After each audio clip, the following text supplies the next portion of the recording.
Shalom, selamat pagi dan salam sehat untuk kita semua. Sebelum melakukan aktivitas hari ini, mari terlebih dahulu terima renungan firman sumber hidup yang menyertai aktivitas kita sepanjang hari ini. Sebelumnya, mari kita berdoa. Kasih karunia dan damai sejahtera dari Allah Bapa kita dan dari Tuhan Yesus Kristus menyertai kami. Amin. Sambutlah firman Tuhan, firman sumber hidup yang tertulis dalam 1 Korintus 1 ayat 24. Demikian firman Tuhan. Tetapi untuk mereka yang dipanggil, baik orang Yahudi maupun bukan orang Yahudi, Kristus adalah kekuatan Allah dan hikmat Allah. Dalam bahasa Batak dikatakan, alai diak kana terjui nang Yahudi nang Junani gawe haguguun ni debata dohot habisuhun ni debatado Kristusi. Demikian firman Tuhan. Jemaat yang terkasih yang dikasihi oleh Tuhan kita Yesus Kristus, dalam firman sumber hidup kita hari ini menjelaskan bahwa Yesus Kristus adalah representasi kekuasaan dan hikmat Allah. Dalam diri Yesus Allah nyata.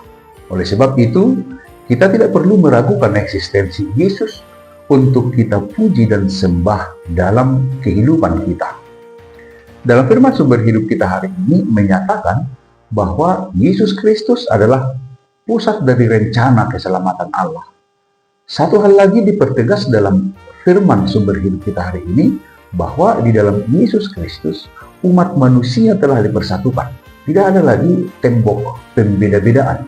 Artinya, siapapun yang percaya kepada Yesus, baginya Yesus adalah kekuatan dan hikmat Allah. Pertolongan dan keselamatan dari Allah kita terima hanya di dalam Yesus Kristus. Sebab dia adalah wujud nyata Allah di dalam dunia ini. Yesus adalah Allah yang menyatakan diri di dunia ini. Kehidupan kita di dunia ini sering merasa tidak cukup kuat untuk menghadapi tantangan kehidupan itu. Namun dalam firman sumber hidup kita hari ini, Rasul Paulus mengingatkan kita bahwa Kristus adalah kekuatan yang diberikan Allah menyertai dan menopang kita. Sehingga di dalam Kristus kita memiliki kekuatan yang tidak terbatas, yang bersumber dari Allah kita. Kekuatan Allah di dalam Kristus menuntun kita tidak perlu takut menghadapi apapun, karena sumber pertolongan kita ada, yaitu Allah kita di dalam Yesus Kristus.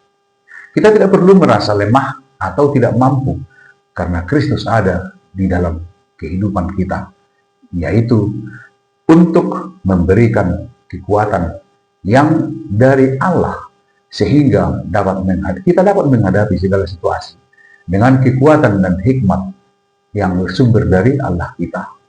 Kristus adalah kekuatan Allah yang dapat mengatasi kelemahan dan kegagalan kita di tengah-tengah kehidupan ini. Kristus juga adalah hikmat Allah yang memberikan pemahaman dan pengetahuan tentang rencana Allah bagi hidup kita orang-orang percaya, sehingga kita tidak gampang putus asa. Saudara yang terakhir, panggilan Allah tidak terbatas pada satu kelompok tertentu, tetapi terbuka bagi semua orang. Tuhan kita Yesus Kristus adalah pusat dari iman Kristen, dan melalui dialah kita dapat mengenal kekuatan dan hikmat Allah itu. Iman kita berpusat pada Yesus Kristus yang disalibkan dan bangkit dari antara orang mati. Oleh karena itu, yakinkan dirimu bahwa belas kasih Allah telah dinyatakan dalam diri Yesus, Juru Selamat hidup kita. Maka andalkan Yesus dalam hidupmu. Roh Kudus akan memberikan pertolongan bagi siapa yang mengandalkan Yesus di tengah-tengah kehidupannya. Demikianlah firman Tuhan, firman sumber hidup kita hari ini. Selamat beraktivitas, Tuhan Yesus memberkati kita semua. Amin. Mari kita berdoa. Puji syukur, terima kasih Tuhan. Engkau memberikan kami hari yang baru, dan terima kasih untuk firman sumber hidup hari ini. Kami percaya firman-Mu yang menopang, memberikan kekuatan untuk aktivitas kami sepanjang hari ini. Kami menyerahkan hidup kami, berkati kami jauhkan dari segala mara bahaya. Biarlah juga Tuhan yang memulihkan kami dari segala kelemahan-kelemahan fisik kami. Terpujilah Engkau. Dalam nama Yesus kami berdoa dan mengucap syukur. Amin. Anugerah dari Tuhan Yesus Kristus, kasih setia Allah Bapa, dan persekutuan dengan Roh Kudus menyertai kamu. Amin.